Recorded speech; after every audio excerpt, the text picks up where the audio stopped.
Aleluias, nós estamos aqui hoje para cultuarmos a Deus, louvarmos e engrandecermos ao nome do Senhor. Quero convidar você a estar abrindo a palavra do Senhor no Evangelho segundo escreveu Mateus, capítulo de número 13 e versículos 24 até o 30. Nós estaremos refletindo um pouco sobre a parábola do joio e do trigo, uma parábola bastante conhecida, e eu tenho certeza que o Senhor irá falar poderosamente com você. Aleluias. Mateus capítulo 13, versículo 24, diz assim: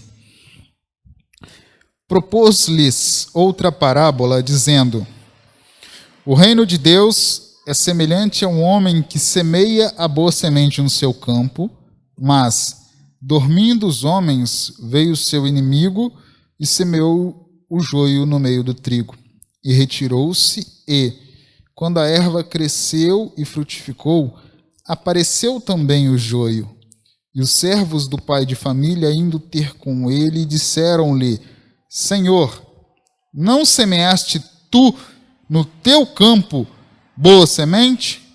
Por que então tem o joio?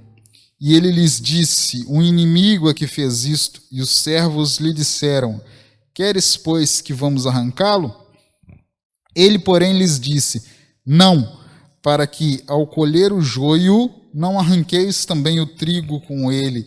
Deixai crescer ambos junto até a ceifa, e por ocasião da ceifa direi aos ceifeiros: Colhei primeiro o joio, atai-o em molhos para o queimar, mas o trigo ajuntai-o no meu celeiro. Aleluias.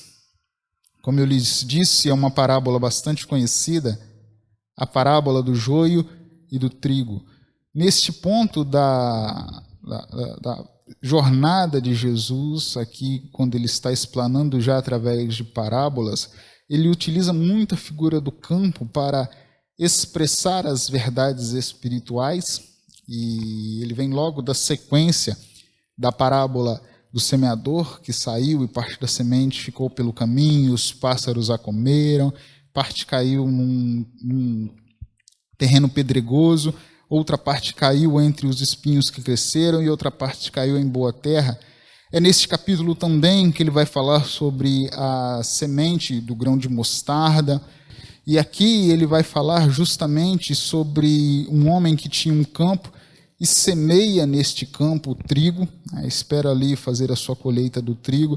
Só que ao dormirem aqueles funcionários, ao dormir aqueles homens, veio de noite um homem que era inimigo daquele proprietário da terra e ali semeia junto com o trigo que estava semeado, ele coloca também o joio. E com o passar do tempo, os funcionários daquele homem observam que algo diferente estava acontecendo naquela colheita. E aqui Jesus está explanando verdades espirituais a respeito dos tempos vindouros, onde o Senhor Jesus virá para poder buscar a igreja que ele resgatou. É muito comum nós ouvirmos falar sobre joio, ouvirmos falar sobre trigo. Hoje, na aula pela escola dominical, nós estamos falando dentro do ambiente da igreja local, quando é muito comum nós termos pessoas que se comportam como joio e pessoas que se comportam como trigo. Então é interessante nós entendermos o que Jesus estava querendo transmitir para todos nós com esta parábola. Aqui ele fala que aquele campo onde aquele homem havia semeado a semente do trigo era o mundo. Ou seja, Jesus, que era o semeador, que era aquele proprietário da terra que semeou e plantou a boa semente do trigo, ele é o Senhor Jesus com as boas novas do Evangelho, com a boa semente do Evangelho, com a boa notícia do Evangelho. E esperava que com esta semente bons frutos fossem colhidos. Mas há também a semente que foi plantada pelo inimigo daquele homem. E Jesus ele vai explicar essa palavra um pouco mais à frente para os discípulos, ainda no capítulo 13 de Mateus, lá no versículo de número 36, ele fala justamente sobre a explicação desta parábola, falando quem é quem, que o inimigo é aquele que plantou a semente do joio, e que Jesus é o Filho do Homem que lançou a boa semente, ele dá a explicação completa para os discípulos, então nós não temos muita dificuldade para interpretar essa parábola. O que nós precisamos entender é a aplicação desta passagem, desta parábola nas nossas vidas. E é interessante porque no mundo existem o joio e o trigo. Existe o trigo e o joio. E é interessante porque o trigo, enquanto ele cresce, ele também se parece com o joio.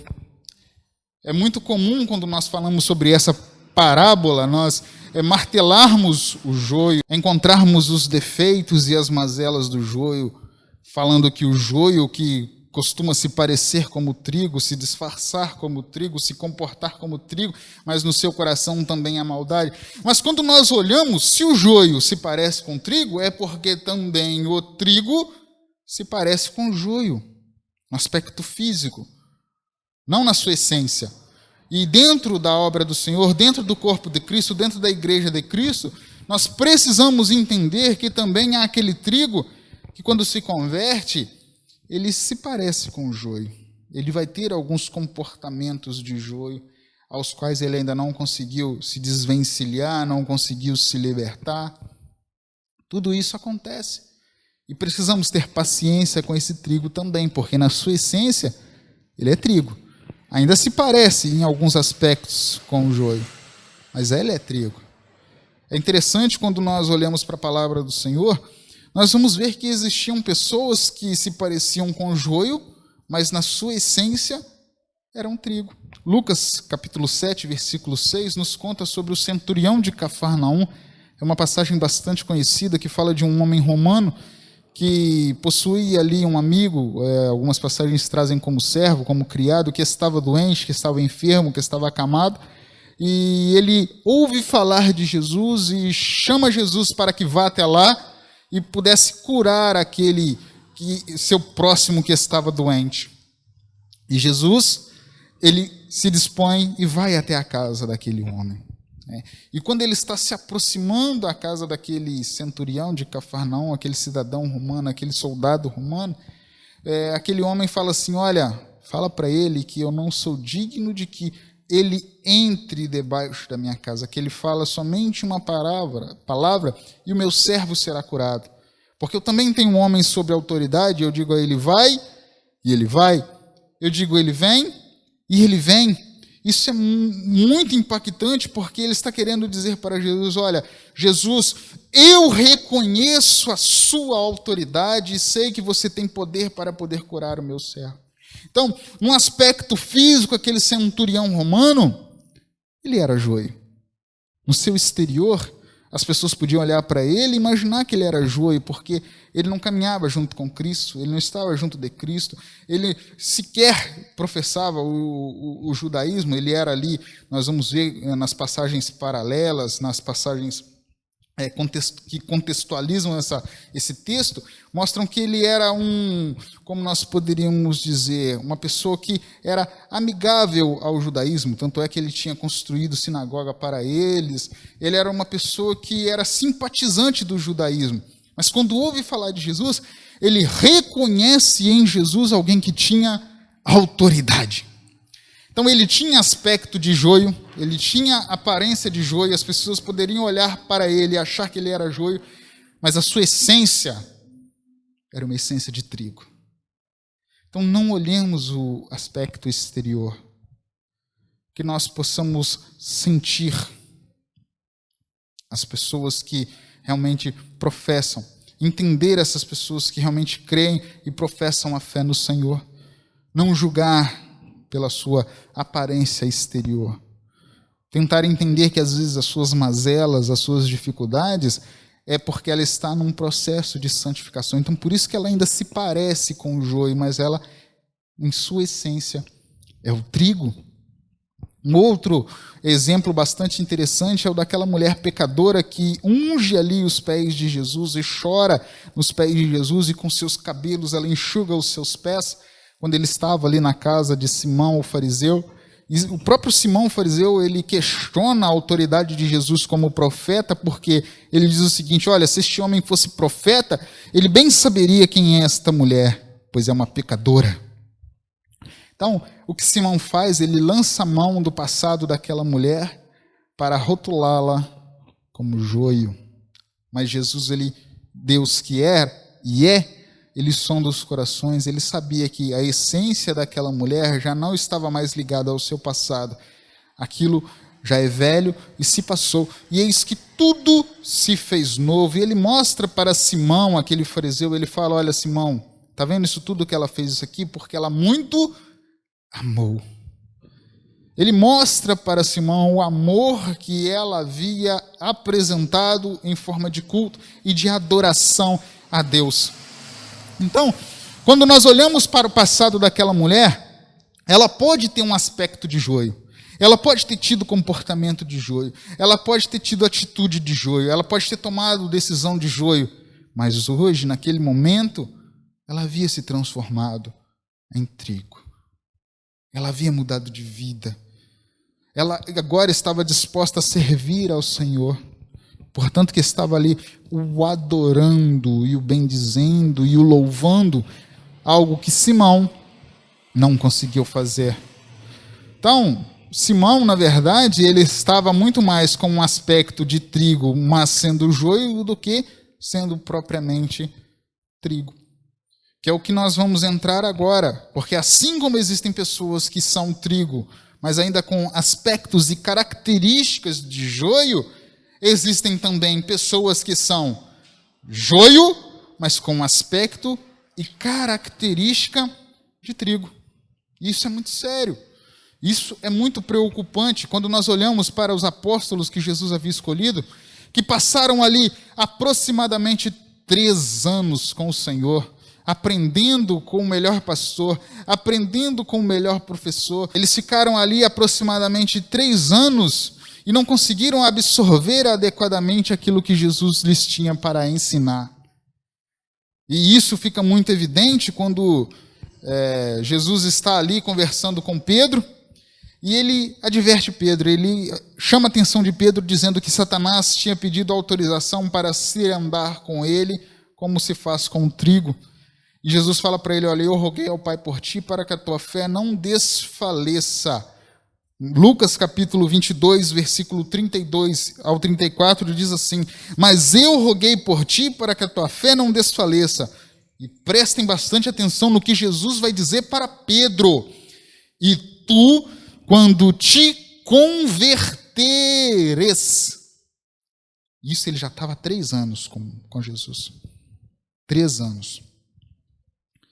Ainda nesse mesmo capítulo, no versículo de número 24, nós vamos ver os apóstolos discutindo sobre quem era o maior, quem era o menor. Lucas 22, 24 e 25 diz assim: e houve também entre eles contenda sobre qual deles parecia ser o maior. E ele lhes disse: os reis dos gentios dominam sobre eles, e os que têm autoridade sobre eles são chamados benfeitores, mas vós não devem ser assim, não devem ser desta forma. Aleluias! Aqueles homens ainda não haviam deixado o seu aspecto, a sua característica, o seu comportamento de joio. Embora estivessem com Jesus e parecessem com trigo, ainda não estavam se comportando, não haviam se transformado verdadeiramente em trigo. Se nós pegarmos uma semente de joio e uma semente de trigo, que no seu aspecto, quando crescem, são muito semelhantes, biologicamente falando, é impossível que uma semente de joio se transforme em uma semente de trigo e que uma semente de trigo se transforme em uma semente de joio. Biologicamente, isto é improvável, impossível. Mas isso no campo biológico, no campo natural. Mas quando Jesus ele fala sobre esta parábola, ele está falando de aspectos espirituais. E quando ele fala de aspectos espirituais, é possível sim que o joio se converta em trigo. Infelizmente, também é possível que o trigo se corrompa e se transforme em joio. Aleluia. Louvado seja o nome do Senhor. E isso é muito sério, nós precisamos estar atentos sobre isso, porque dentro do campo espiritual, isso precisa ser levado a sério, porque há sim a possibilidade do joio se converter em trigo, há sim a possibilidade do joio deixar suas características de joio e se transformar e se comportar como trigo.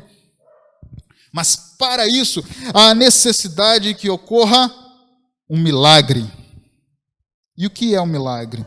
O milagre é um acontecimento ou ato fora do comum que contraria as leis naturais. Inexplicável pelas leis naturais. Então, para que o joio se transforme em trigo, há necessidade de um milagre. Há necessidade que o Espírito Santo venha atuar na vida de cada indivíduo, permitindo com que ele se transforme em trigo. Aleluias! No campo material, o joio sempre será joio, mas no campo espiritual, o joio pode e conseguirá se transformar em trigo através da ação sobrenatural do Espírito de Deus. E agora nós pegamos aqueles discípulos que, quando Jesus é preso, eles fogem, eles deixam a presença do Senhor, o abandonam. Quando Jesus ressuscita, algo diferente acontece. E eles passam agora, com ousadia e intrepidez, estarem dispostos a morrerem pela palavra de Deus, para pregar a palavra de Deus. Atos capítulo 1, versículo 13 diz o seguinte: olha, os mesmos discípulos que fugiram, entretanto, subiram ao cenáculo, onde habitavam Pedro e Tiago, João e André, Filipe e Tomé, Bartolomeu e Mateus, Tiago, filho de Alfeu, Simão o Zelote e Judas, irmão de Tiago. Esses homens se converteram. Através do Espírito Santo, eles deixaram a sua condição de joio e agora passaram a ser trigo. Agora eles não só se parecem mais com trigo, eles se transformaram verdadeiramente em trigo. Aleluia, louvado seja o nome do Senhor. Que o Espírito Santo ele possa fazer esta obra nas nossas vidas, meus queridos e minhas queridas. Em nome de Jesus, porque se nós permitirmos, o agir e o fazer está nas mãos do Senhor, mas a decisão em permitir com que Ele faça está dentro de nós. Eu tenho que querer, eu tenho que autorizar, eu tenho que deixar Ele fazer essa obra na minha vida. Infelizmente, Judas escolheu continuar sendo joio. Paulo deixou de ser joio e passou a ser trigo. Pedro deixou de ser joio e passou a ser trigo.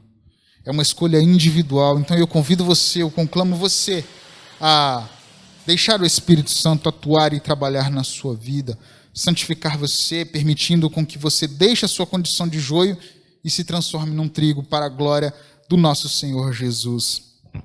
Existem trigos que sempre serão trigos. Existem joios que sempre serão joios. Mas existem trigos que infelizmente se transformam em joios, mas glórias a Deus que existem joios que podem se converter em trigo. Que Deus abençoe a sua vida, meu irmão e minha irmã, em nome de Jesus. Em nome de Jesus. Essa é a nossa caminhada espiritual. Nós precisamos deixar a velha vida e passar a habitar em novidade de vida na presença do Senhor, amando a Deus acima de todas as coisas. Fiquem na paz, que Deus abençoe todos vocês, em nome de Jesus.